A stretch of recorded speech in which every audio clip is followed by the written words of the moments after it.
1 million cups. How about that, huh? That video never gets old. I didn't really set you up for a round of applause there, so let's have one. Thanks. Thanks. Welcome again to another installment of 1 Million Cups Bismarck Mandan. My name is Lakin Ani. I will be your host today, and we've got a couple of very important, an important topic to talk about today, and a couple of pretty powerhouse presenters that I am excited to introduce to all of you. Before we do that, though, let's get through some housekeeping. Check in, please. So, how many newbies here today? Anybody? Awesome. Welcome, welcome. Okay, so if you haven't, please download the 1 Million Cups app. You can get it there on Google Play or the App Store. This helps us track numbers and also report back to the Kauffman Foundation in Kansas City about our numbers and attendance here. We also want to thank our sponsors. We don't have a lot of expenses, but these folks help us keep the lights on here and keep our entrepreneurial ecosystem healthy and thriving. So if you see folks from any of these businesses, shake their hand or give them an elbow and tell them thank you. What is 1 Million Cups?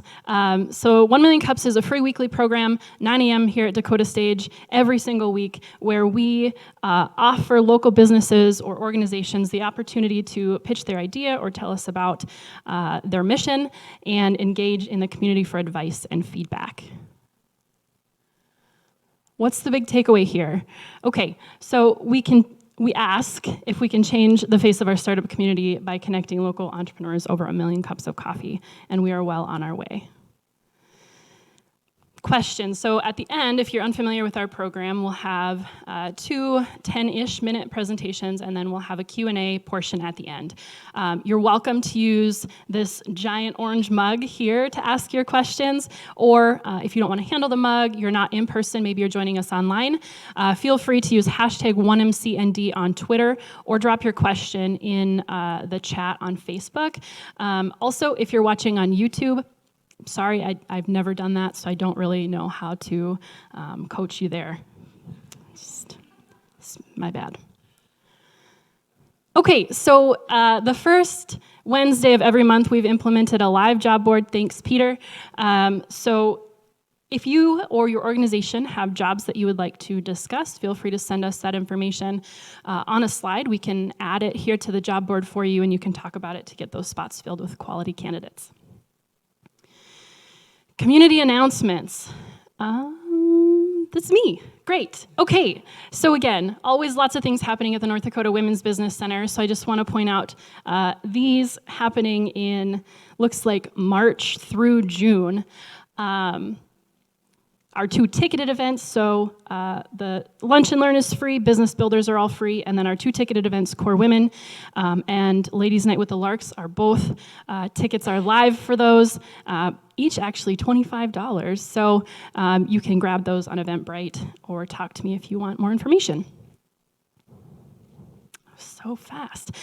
Today, actually this week, is National Infertility Week, and this morning we've got a couple of presenters. Tara Brandner is going to share first with us about her organization called Everlasting Hope, and then we'll hear from Deb Martinek about Chart Your Cycle. Just want to remind you that this topic affects all of us in some way, shape, or form. It is sensitive, but this is a safe space. Also wanted to just remind you that there are some religious and political aspects to each of these presentations, but that's not why we're here. So we're going to listen with open ears and open minds and open hearts and ask solid questions from an entrepreneurial standpoint. So without further ado, Tara, welcome to the stage.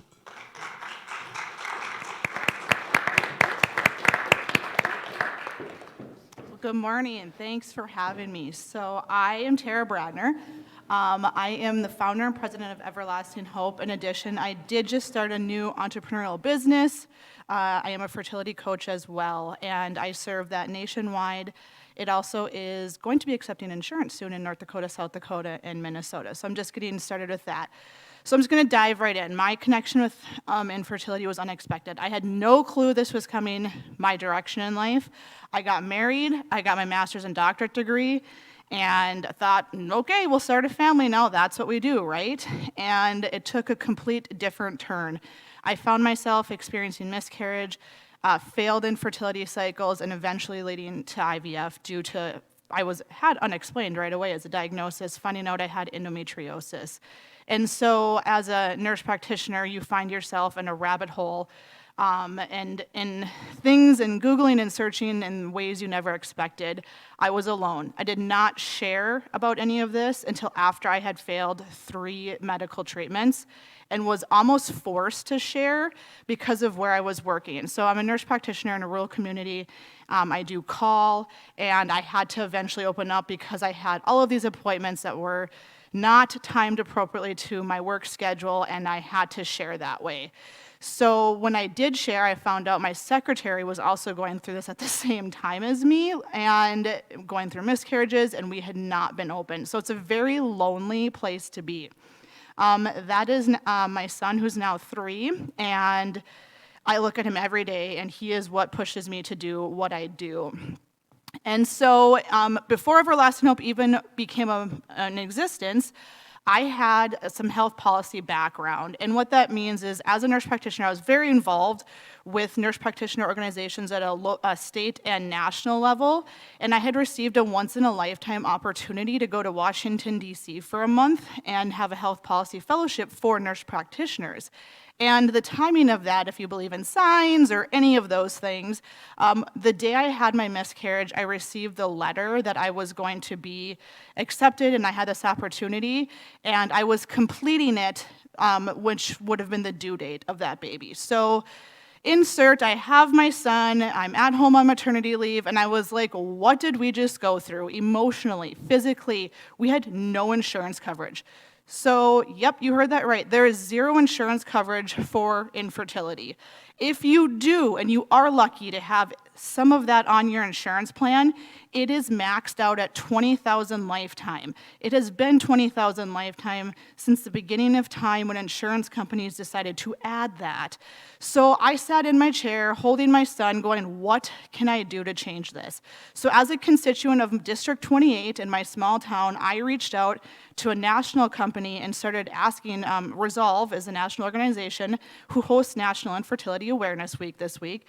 What can I do? Like, what can I do as someone living in North Dakota to create change? So as a constituent, I brought forward a bill to mandate insurance coverage and fertility preservation. So those who have cancer, to preserve their fertility prior to going through their cancer. Cancer's 90% of it. There is a few other treatments and medications that cause or have that need attached to it. And in 2019, I brought this forward. It failed, but I don't even like saying that because of that bill, Everlasting Hope came to be. I had this Facebook group and this following of people right here in North Dakota, and I was like, okay, well, there has to be like an organization, right, that supports infertility. Like, I know I didn't find them or know of them when I was going through it, but let's do it now. Let's do a walk. Let's have awareness. There was none. There's not a single organization in North Dakota that supported these individuals. And so we had a walk to just raise awareness and funds for the national organization Resolve and saw a need. And that is where Everlasting Hope came from. So I say I turned my hurt into hope for others. So we are the first and only infertility nonprofit in North Dakota, and as of July, South Dakota. And we create awareness on infertility as a disease. We also provide support for couples and families going through infertility with resources, support groups, education, and financial assistance. So we give out grants to help offset medical expenses for those going through infertility. We know that 1 in 6, so think of how many people that is 1 in 6 experience this diagnosis. That includes miscarriage, recurrent pregnancy loss. It is more than 33,000 in North Dakota alone. And we want to just we cannot express enough that this is a disease, and it's one of the only, if not the only, that I can find as a provider that is not covered by insurance. So what infertility is considered is 1 year of trying before the age of 35 or 6 months after 35. And I like to say right there, if it doesn't feel right, sit right, or you feel you have it, go and seek help right away. Do not wait. It affects men and women equally, okay? 1/3 male, 1/3 female, 1/3 both are unexplained. So it is not just a woman's disease. What we do is we provide resources. Like I said, we have online in-person support groups the third Monday of the month. There's actually one that meets here in Bismarck in person. We stream that then online for others across the state and really anywhere. We have cute apparel, like the one I'm wearing today. We do legislative actions, we raise funds, we raise awareness, and we feature patients and give them a safe space and walk them through sharing their story. Why? Because we know that 61% of women going through infertility do not even tell their friends and family. So it's a very isolating thing to go through. It's the fourth leading cause of trauma in women. It is comparable and stressful as going through cancer treatments. We know that 67% of individuals will report spending, and that number is wrong. It is probably closer to 20,000. We just redid this statistic this year. And we know the mental health impact of infertility is staggering. 29% will experience PTSD, 24% will have moderate to severe anxiety and depression, and we know these numbers are very closely related for the male as well.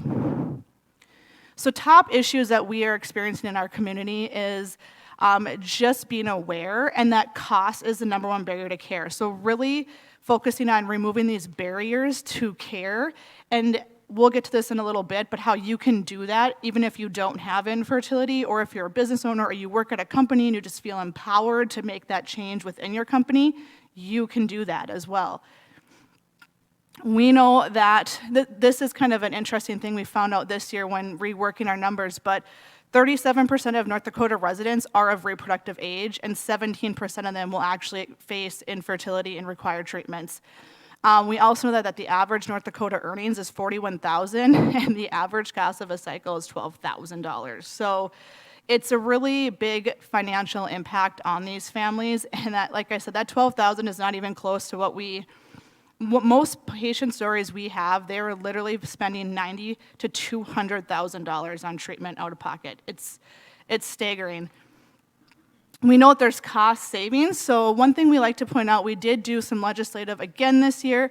We got much more momentum and support this year in legislation. We almost had it, and it failed again. But once again, we don't stop there, we keep going.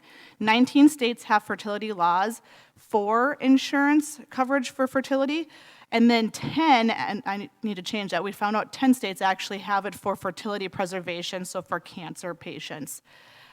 We did have a bill, like I said, in 2019 and in 2021. There is federal bills going forward as well. And then Everlasting Hope's going to be forming a focus group to involve patients and businesses and insurance companies, because we do work with insurance companies monthly behind the scenes to make these changes. And when they don't get done that way, Tara goes to legislation with it. So we really do want to work to make this change outside of legislation, but know that it can be done elsewhere. So something I like to point out here is there was a survey done with employees, and when they had coverage, they felt that their employer met their needs of today's families compared to those without.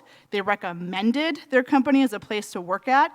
They believed they felt heard and that they were cared about. So just some interesting things to consider if your business or place of work does not have coverage. Another thing I want to touch on is, if you are a friend or family member of those going through infertility, it can be hard to know what to say, how to approach them, right? So just some things that we want to always be careful of is referring to infertility as elective, because that's what insurance does. It's not. We did not choose this. It is, in fact, a disease. Using terms such as, why don't you adopt? You can have my kids anytime. Oh, don't worry, it'll happen. Just relax. Insert anything. Have you tried this? You will get pregnant when the time is right, and there are so many kids in foster care. We are well aware of these things, okay? These things do not treat the disease, and they are wonderful options for anybody, no matter if you're going through infertility or not. So just to be somewhat cautious when approaching somebody, if they do open up to you, because we know if they have opened up to you, they have let you into a very intimate part of their life. So embrace that, accept that, and try not to make suggestions. To end, I want to share some stories of individuals right here in North Dakota that we've met and experienced and encountered with in our organization. So you may not think that infertility is viewed in this way. So there is genetic reasons why people need to endure infertility treatments, and this is one of them. This poor mom lost her daughter at 8 months old. Come to find out, they are carriers for a genetic disease, and the only way they can avoid this happening again is to go through IVF. Fertility preservation. Janet Nitschke, she was actually a military personnel as well, with no coverage, breast cancer, no money and no funds to preserve her fertility before cancer. And so she had to decide within 2 weeks, am I gonna save money for my cancer treatment, or am I gonna try to preserve my fertility and have a family in the future? The mental health impact, a lot of it is emotionally, financially draining, and it tears marriages down. So to remember, there's always the mental health impact and the cost that goes along with that as well on the back end. Another military family, I always just say we fight for them, or they fight for us, we need to fight for them. And that's right here in North Dakota as well, as representing military families. And then, of course, this is a nurse. So this is an individual who works in a NICU, and Cassie has been open about her journey. She had to step away from her job for 6 weeks because of the mental health that she was going through and the impact that infertility had on her while working in a NICU. And so to just remember, it truly impacts every area of your life. The best way I can explain it is, every month that you have a negative pregnancy test, or that you go through a treatment that fails, you go through the 5 stages of grief. And it is just something that is really hard to explain. So I'm honored to be here speaking up on behalf of those that have it today. And you can find Everlasting Hope on all social media outlets. My fertility coaching business has a podcast called Hopeful Hints, and there's a really good episode out this week that actually is called Dear Friends and Family, I Have Infertility, and it walks you through how you can support those going through infertility. So I look forward to answering any questions later on, and thank you for letting me be here today. Thank you so much, Tara. Deb? Thank you. Good morning, everybody. My name is Deb Martinek, and I am a fertility awareness educator. And I'm here to speak with you this morning about a program called Chart Your Cycle that I'm involved with. Chart Your Cycle is a coaching and implementation program that takes women from being confused and overwhelmed by their periods to confidently charting their cycles. To give you a bit of the history of this, Chart Your Cycle is about to celebrate its 2nd birthday. It was founded by my colleague Melissa Buchan in 2019. She is a fellow fertility awareness instructor, similar to me, and having 13 years of experience in a particular approach to fertility awareness, she wanted to branch out and make her approach more accessible to couples across the country. She's based in Houston, Texas. I'm obviously in Bismarck, North Dakota. We have a fellow coach in Indianapolis, Indiana. So she developed an online coaching program to meet couples where they are at, individuals and couples, to be able to show them how to chart their cycle to address achieving pregnancy, avoiding pregnancy, infertility issues, or very simply, women's health. She also is a co-developer alongside a restorative reproductive medical professional, or RRM provider.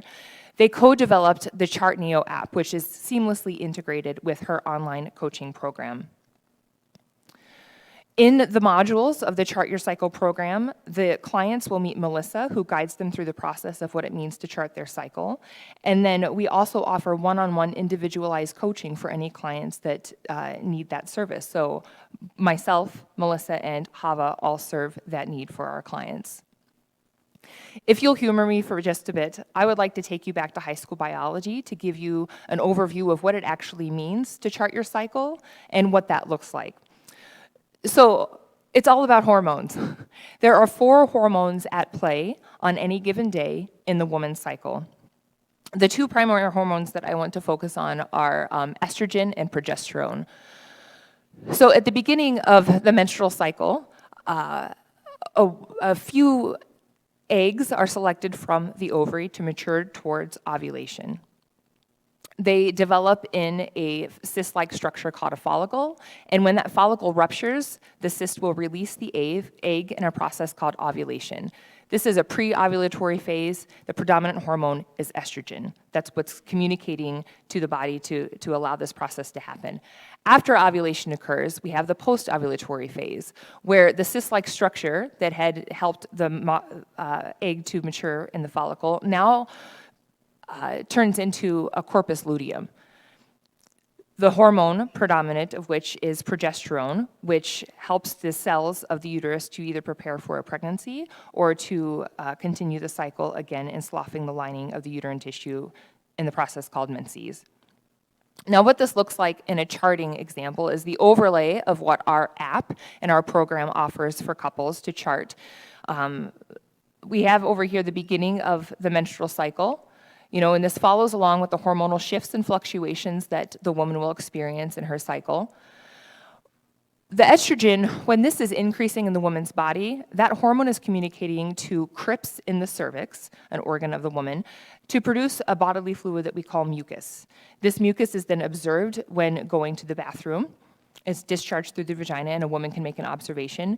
And then when ovulation has happened, after that peak of estrogen and ovulation occurs and the egg is released, progesterone then turns into the predominant hormone, stops that production of mucus from the cervix, and provides the nutrient-rich environment in the uterine wall for pregnancy or menses to happen again. And so this cycle just repeats itself over and over and over again, especially if pregnancy does not occur.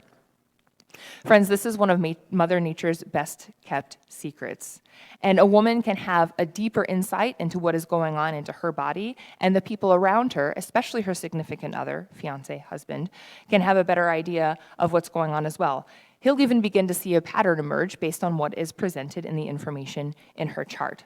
He'll know when he can come home with a bottle of wine and some chocolate, or maybe a bottle of Motrin, but also the chocolate. Don't forget that. It provides and promotes a lot of communication between the two parties in the relationship. Now, I was very drawn to Melissa's approach. It's very personable, but I saw that we could use this approach to meet a greater need for a very specific group of people in this country, Catholic engaged couples. I am heavily involved with pre-marriage ministry in our local Bismarck diocese.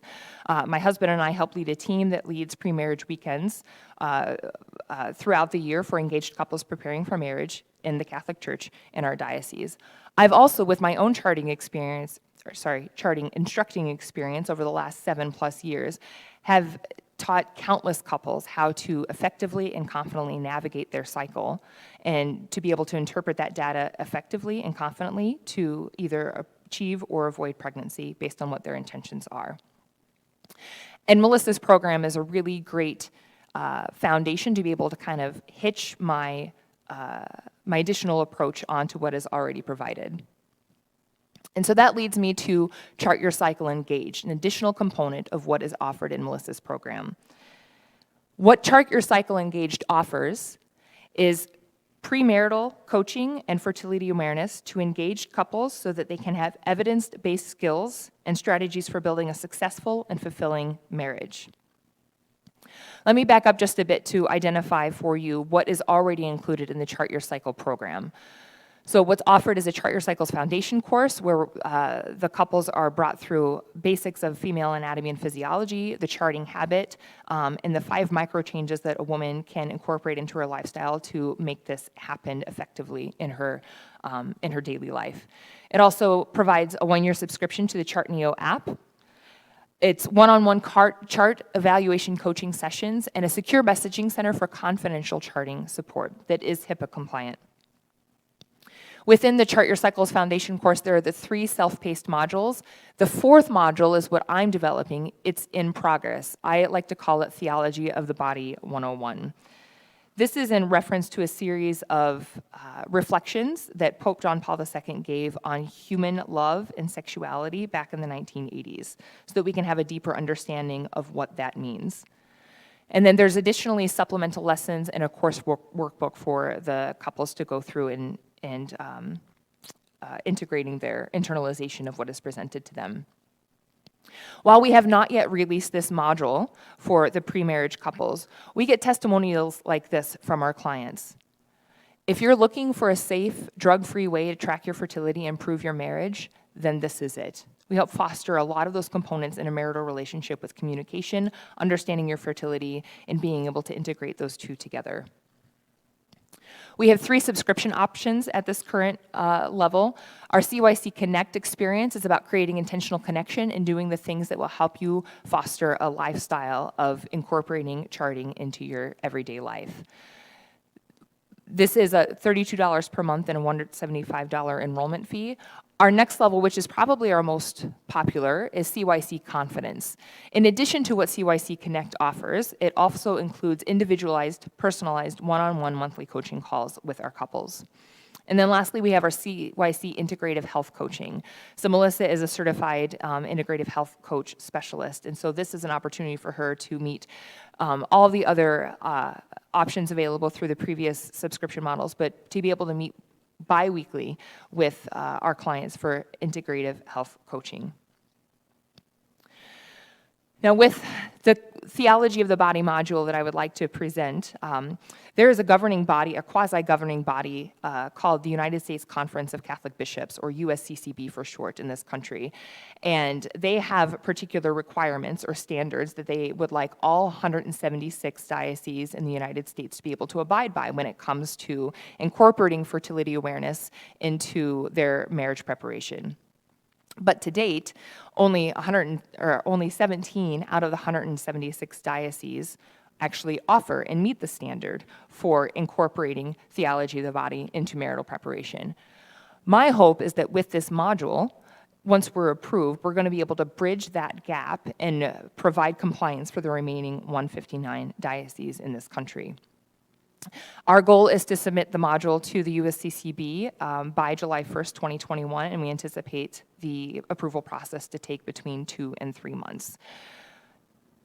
My goal, my 5-year plan for this is that we will become the premier pre-marriage fertility awareness program used across all English-speaking dioceses in this country, and perhaps beyond. I don't want to think global yet. I'll just start with this country.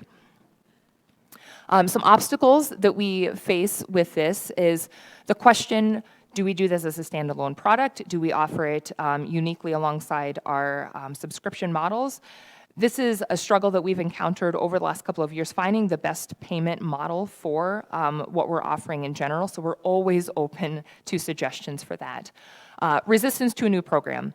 It's very easy to just do what you've always done because it's what you know. But what we're offering is something that's a very new and fresh take on this integration between fertility awareness and marital intimacy with the theology of the body component. None of the other methods that are already approved by the United States Conference of Catholic Bishops standards offer that additional component. So we are a unique bridge between the two, a marriage, pun intended, of bringing those two together. And so we offer something that's really unique, and I'm excited about bringing it in. However, there's going to be resistance just because, well, this is working, why can't we just do this? But not all dioceses and their ministries are created equal, and so I want to be able to bolster what is lacking in those dioceses that don't have things up to the elevated standard. Scalability and staffing solutions, we want this program to grow. Right now, there's just the 3 of us coaches on staff. Melissa, another goal of hers is that she will have created a turnkey, sustainable, at-home from work option for women who want to become charting instructors like myself to be able to provide and contribute in that way. We're not quite there yet, but that's something that's also a dream and a goal of the program. And then increasing connections and awareness. You either are a woman or you know a woman. Like, women are in your life personally and professionally in every scope of the word. You can connect other people with programs like this and just to increase their own awareness of fertility awareness and how you can incorporate this into your daily lifestyle, no matter if you're going through the marriage prep process, if you're single, if you're cycling. It's not as helpful if you've reached menopause. But it's an option available to every woman, and the enlightenment, the awareness that this can provide for her internal introspection and awareness of what her body is doing on any given day can literally change her life. And the men who are aware of this and can support the women in their life can then therefore transform the world when we have this collaborative understanding of how women operate. Please join me in that mission. Thank you.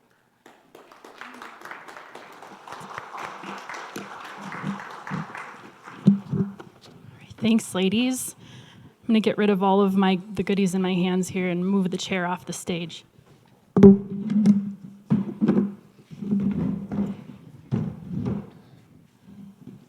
Challenging set design this time. We're going to have to talk to Dakota Stage about this. So when I was asked to be MC for this topic, I laughed, not because it's a funny thing, but it reminded me of my 5th grade repro course where I couldn't make it through reading a paragraph aloud because I had to say asexual, and just laughed and laughed. Anyway, I think I've come a long ways, and we can have a candid discussion now. So something else that was brought to my attention during both of your presentations was that as an animal scientist, I know more about bovine reproduction than my own, and that's a problem. So my question for both of you is this something that is being taught in school? Because I know there's health classes, right? But if we're still struggling to have the conversation, is there a plan in place to start younger and to equip students with some of this knowledge? There's not that I know of, nor is there probably a well-structured program in medical schools or nurse practitioners or PAs or really any of that. It's touched on, it's a segment, done. So really working at, and there's in fact an organization I work for that is really trying to make it a curriculum and putting infertility as a curriculum in medical programs.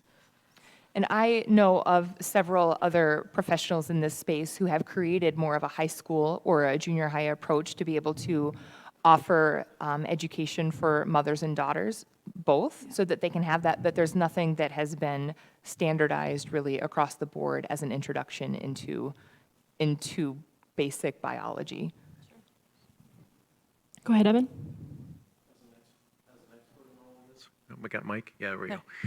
Actually, no, not an expert, but something, Tara, that really kind of piqued my interest in your story is maybe a little bit more of an entrepreneurial piece, and that is that you saw something in society that, based on your experience, you didn't feel was right or just, or it needed some work, some help needed to get infused here. So you didn't take to your Facebook page and complain about it. You actually, you've been working your butt off. You've been doing a lot of stuff. You're creating organizations, and you're having, these walks, and so I think I wish there were more people like you. And so for people in the audience who might have something like that that they feel needs work, Yep. What advice would you give them as far as taking that first step, and what could you share about that journey and maybe some of the fulfillment that comes with that? Well, thank you for that, for starters. Don't be scared to do it. Don't wait till the perfect time, the perfect situation, or everything is aligned. Just dive in and start. Find one person that maybe knows how to fill out a 1023 or whatever the heck that form is for 501c3s, and have them help you. Build and tap into your friends and family that maybe have just a little bit of knowledge in something, and work from that, and surround yourself with people that will empower you and support you, and not have anything to do with negative. You block all of the negative out, but really it's just do it. Literally just do it. Google how to start a nonprofit, find a podcast, how to start a nonprofit or how to start a business. And really, when I drive, I'm probably always listening to podcasts on how to do something entrepreneurial or nonprofit, and to surround yourself with growth stuff in any way you can, newsletters, groups on Facebook, anything. But most importantly, don't hesitate, because there's somebody who needs what you do. There's always going to be, no matter what it is, supporting dogs and puppies or supporting those with infertility or whatever, there's somebody, and even if it's 5 people, they need you, so do it for those 5 people. Thank you. Deb, this one's for you. So maybe just clarify, if you will. I take notes, and so sometimes I get lost. So there's a chart your cycle and a chart your cycle engaged, right? And they're two separate. Right. The Chart Your Cycle Engaged is how we have it designed at this point, is to just be an additional module within the Chart Your Cycle program. Okay, very good. And then, so your specific app or program is designed for targeting Catholic engaged couples. Would you also be open to non-Catholic engaged couples, or could you suggest a different option for them? I would suggest going through, because we talk about very Catholic things in the lens of Catholicism through the Chart Your Cycle Engaged portion of it. It would still be beneficial, I think, for any couple going through, so long as they're aware of that kind of disclaimer. But even aside from that, just simply the Chart Your Cycle program would be incredibly beneficial for any engaged couple to go through, regardless of their religious background. We have women and couples from all walks of life in our program right now, and we specifically wanted to not cater to a religious audience with Chart Your Cycle. We wanted to be as engaging to a secular audience as we could be, because again, it's one of Mother Nature's best kept secrets. And if you're a woman, you have a uterus and ovaries, like this is what happens to you on a monthly or a cyclic basis. And so it's not unique. Just a conversation Tara and I had many years ago. She said, I thought you had to be Catholic to do this. And I said, no, you just have to be a woman. So it's definitely available and accessible to any couple in any walk of life. But the engaged portion, as I'm designing it to be, is going to be specifically Catholic. Cody, before we get to your question, I just wanted to say really quick, we recognize today that we're talking heteronormatively, and there are other methods for different couples to achieve pregnancy or to have children come into their lives. We recognize that too, but today we're just strictly speaking from a heteronormative lens. So take it away. Okay, so as you guys have been talking, and that this is almost taboo to talk about and when people feel alone, I'm curious from like the business side, if it was hard, like during COVID, if you guys applied for certain loans and like during the paperwork, I don't know if there's certain aspects where maybe when you were trying to get your nonprofit status or just trying to get an LLC. Yep. Yeah.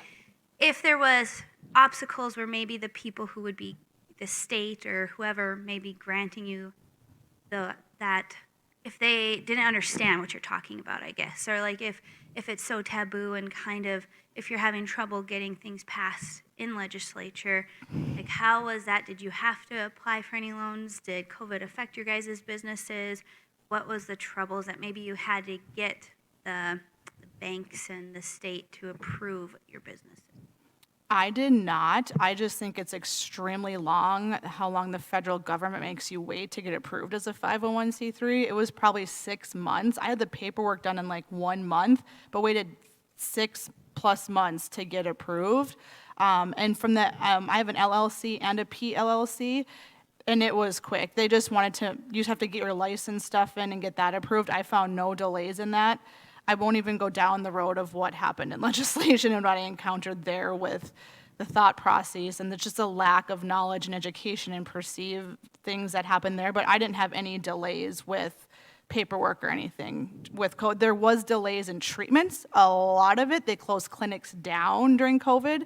So a lot of people had bought $5,000 worth of medications that expire and had to have them sit in their fridge and waste or that kind of thing. So COVID did delay treatment for those going through treatment. And with Chart Your Cycle, this has been very much a grassroots build-up. Like Melissa founded this individually from her own in contribution and investment 2 years ago, and we've steadily been able to grow towards sustainability with our recurrent client subscriptions. And COVID didn't have much of an effect. I'm not even sure if there would be options for us, like available for us to apply for, because I'm just not really sure, because that's not something that a road that we've gone down. But because of COVID, though, like we did see an increase in interest in women, especially those who were scheduled for infertility treatments and medications, because everything was shut down. And so this offered them a way to continue to work towards their goal of healing that infertility and expanding their family in a way that was just through a computer screen instead of needing to go to a clinic. Thank you. Janya.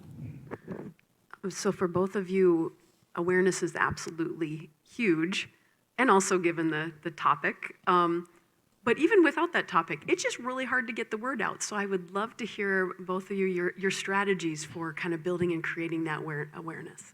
Oh gosh, that is like that's why I said like I save lives for a job. I don't. This whole social media, like that's a degree. Like that.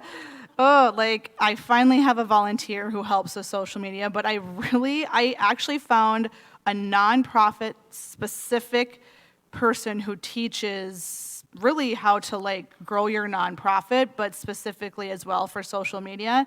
Podcasts, once again, I was listening to podcasts, and it's like the ever-changing analytics of every single social media platform and how to cheat them and like get up there. But it was really just reaching out. Like once I had media was really hard for me too, to find like a news anchor or two that their turnover rates are quite high too. But it was like once I did one interview, I had that person and you anchor them, and if one just told me they're leaving, I'm like, okay, who's taking your spot? Who's replacing you? And like, who can I reach out to at your company? And just really making connections. And so same with social media, it's making connections, encouraging people to share your content, and just not being persistent, like not stopping. I had a business coach tell me that I have to be careful though, because what I'm expecting like to kiss on a first date with sometimes with how I approach people, but I'm like, that's passion. Like that is what happens when you're passionate. Like, get me on your show, let me talk about it. Like, so I've had to like step back and learn how to like form connections and that kind of thing too.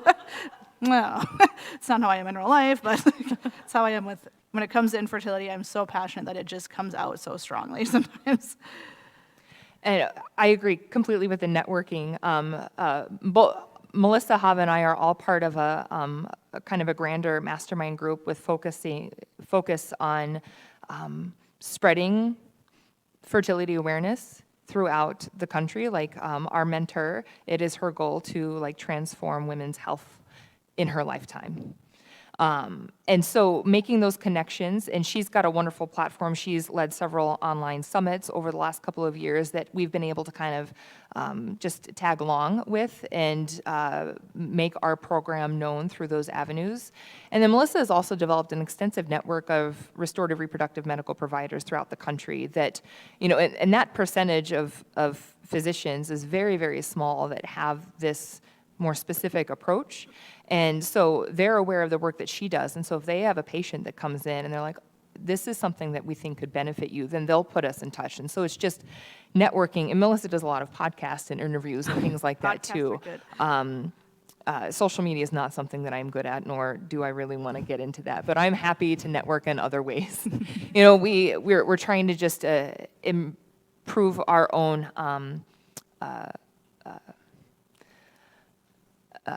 I'm sorry, I can't think of the word. It's there somewhere. Just within our own program, so that when we advertise that and put that out there for others, they can see that we are, there's that word, it's just gone again. But networking has been huge, you know, and there's a grand number, and you're an instructor now too, you know, with the Marquette method, Yep. if I'm not mistaken, but being able to connect with those other fellow instructors is a great way to network and make the word more available. Yep. Thank you. Kelsey. Good morning. Thanks for presenting, ladies. I have a question on Chart Your Cycle. Is with that, obviously, infertility is a huge problem. With Chart Your Cycle, is there ways that people can see that maybe there is an issue that can point them to talking to their doctor in there, or maybe pointing them to local nonprofits such as Everlasting Hope to chat with, and things like that built into your app, so that people can see, oh, maybe there is something that's different, that's not okay or not quite right? Because is there like tells there to help Absolutely, women? yeah. And Like your families? chart is your biggest proof of what's going on the inside through your external observations. So very simply, you know, an instructor like myself or Tara or a reproductive medical provider would be able to take a look at the chart and say, okay, based on X, Y, and Z. I think that there might be a progesterone issue, a luteal phase deficiency, there might be an endocrine disorder, you might have thyroid dysfunction. So just based on what is charted in the app, you can provide that information to your physician. And if they are trained and aware of our approach, then they can treat some of those root causes in a more productive way than, oh, well, you're just not getting pregnant, because there's so much stigma that goes along with that. But our body is our greatest tool and provides the most accurate information. The woman's cycle has actually been termed the 5th vital sign, right along there with temperature, pulse, Heart rate. Something. You're the I know. medical professional. Anyway, it's the fifth one. Your cycle. It's the most important right now. Because it provides deeper insight into the inner workings of what's going on. And your cycle is uniquely you. So like you might not have a textbook cycle of a woman of normal fertility with normal hormonal fluctuations that doesn't have an issue with thyroid or progesterone or what have you. Your cycle is uniquely you. So once you get to know what your cycle looks like and you can provide that with your physician, he or she can take a look and ask you deeper questions because you have that insight and then can find a solutions-based approach to whatever is ailing you. Good question. Mike? Well, I could touch on a lot of areas of this because for my family, it was a long walk. I grew up Protestant, and my wife's Catholic, and I converted because she wouldn't say yes. But we did go through the charting and the natural family planning and all of that stuff. But theology of the body can apply to Protestants or people that are non-religious also. That process does provide some enlightenments that could be helpful for anybody because it's based on perception and can help a lot of folks. I also spent 11 years in the insurance business. I also work in the medical side. We did go through a long process, and we ended up adopting embryos. And we have a 14-year-old and a 12-year-old through that process. And that family schematic, it's not popular for us guys to talk about. And we go through some things a little differently, but it's important because being a dad is the greatest gift in the world. Just like for a mom, being a mom is the greatest gift in the world, or it should be. And but being in the insurance business and things, as those things evolve, I struggle with classifying it under a term because as more coverages or more blanket goes out there, then those rates go up and you end up paying for it. I understand the $20,000 cap. I also understand that federal laws apply to different insurances, whether it's self-insured or Medicare allowable. There's 7 different types of insurance that play into it. So if you reclassify it and it goes under a blanket portion, and then as we get more and more towards socialized medicine, that's going to drive those costs up even more exponentially. So it is a discussion to have, but I don't know, I would struggle with that. What would your response be to such things? I mean, I could go anywhere and go on forever, so I'll stop. Well, I just want to thank you, first of all, for sharing your story. And I mean, it's amazing hearing a male speak out on that. So I'm super excited about this topic, actually, because there was a report that came out yesterday, and we've known this from the 19 other states that have added it. There's cost savings. And you're like, why, how? How is there cost savings? So to sum it up, when you do not have insurance, you do riskier health care treatments, meaning higher doses of medications. You're putting in more than one embryo. You're having twins, triplets, etc. There is a high cost burden of the insurance on that end of it. And I think I had that on there in one sentence. I kind of whipped through it pretty fast. But it is proven to have cost savings when you have benefits that actually regulate and control just a little bit better on how much medication, how many rounds, and provide services up front. The other piece to that would be it is less than 1% of an overall price increase. So the other states have shown that per member, per month, you're looking at 80 cents to $1 per member. So it is really not this like huge crazy thing because we know that less than 3% of people will need those really high priced treatments such as IUI even or IVF. So IVF is about 3%, IUI is 7%, will actually need that. So it's really just showing businesses and insurance companies the cost savings part that we've now have identified from other states, and then showing them that there is really low premium increases that could happen. We're doing a study. There's actually going to be a study for North Dakota done on this to really hone in on that. So more to come, but I hope that helps maybe open the door a little bit more to that. The one thing I would add to it, as part of the study, what's the global overall? How does it blend into the cancer, the hearts, and everything, as far as the global coverage of insurance? Yeah. Because that plays a part too. We isolate our numbers a little bit. Yep, definitely agree. Sounds like an extended conversation. Right? You can be part of our focus group. Give me your name. You're on our focus group. And I just want to thank you for your encouragement to offer the additional module to couples outside of the Catholic realm. It's encouraging to hear because you never know where people might be coming from, but thank you for that. Question in the back. Thanks for being here. And back to legislation. Could you summarize your bill and some of the hurdles and roadblocks you've seen so we can contact our legislators? Oh, gosh. So We have less than 10 I know. minutes. I was looking, I was like, 10 minutes. Where should we begin? Okay, hurdle number one, lack of education and understanding. They just don't understand it, like at all. I'm going to blow you away, but I'm going to say it.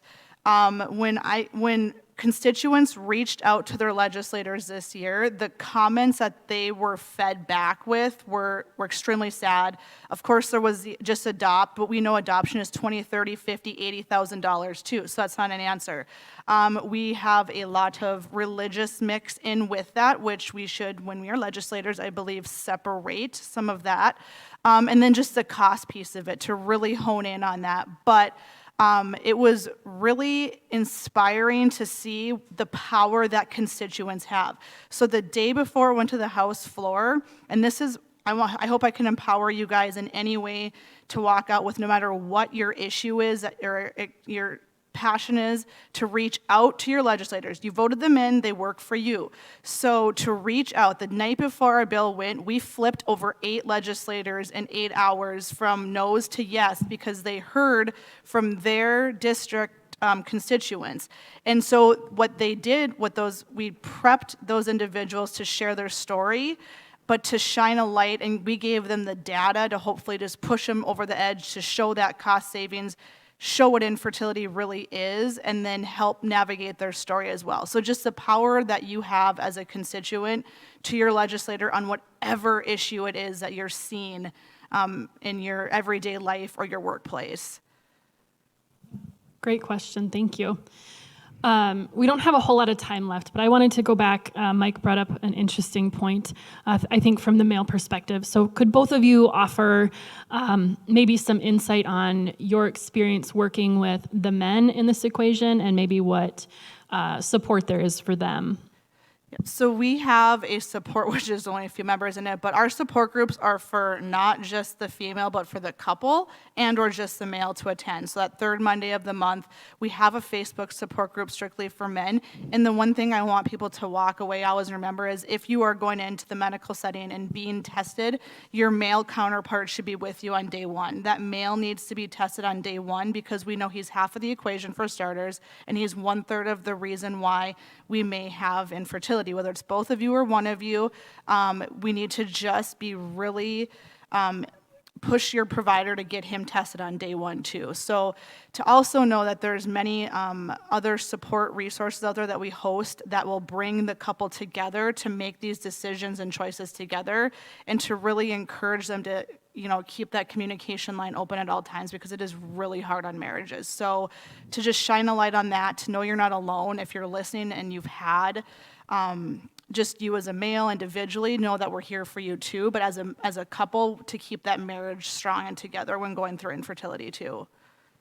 And from our perspective, as we introduce the couple to charting the cycle, obviously the woman is the one that has the observations, but the man is able to join alongside her and having confidence in interpreting that so that he can give her the support that she needs or the space that she needs. And so oftentimes I find when teaching couples that by the second or third meeting with them, the man is like, she makes so much more sense now, just because he has an understanding. Because like when a man wakes up in the morning, his hormonal makeup stays like this all day long. When a woman wakes up in the morning on any given day, it's fluctuating. It's a roller coaster. But being able to support, have the man's knowledge in that to be able to support his significant other is hugely valuable. And so they are almost more excited, I find, to understand that this is what's going on than the woman, obviously. And then collectively, it's a really great opportunity for conversation and communication between the two.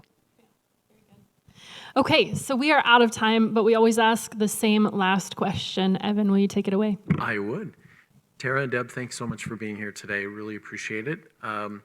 We always like to ask this question, and that is, what can we, the Bismarck-Mandan 1 Million Cups community, do to support you two and your organizations and your missions?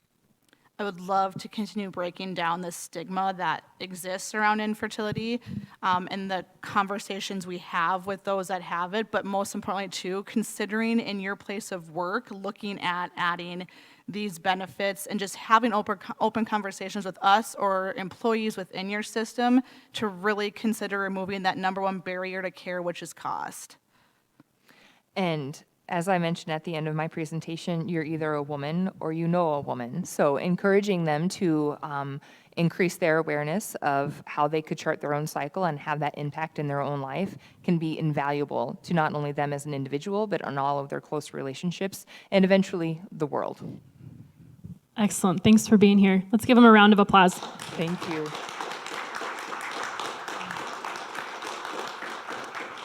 Okay, see you next week. We've got some upcoming events. You can see the Good Talk. Then we'll have Bismarck State College and Bisman Chamber EDC with Lemonade Day.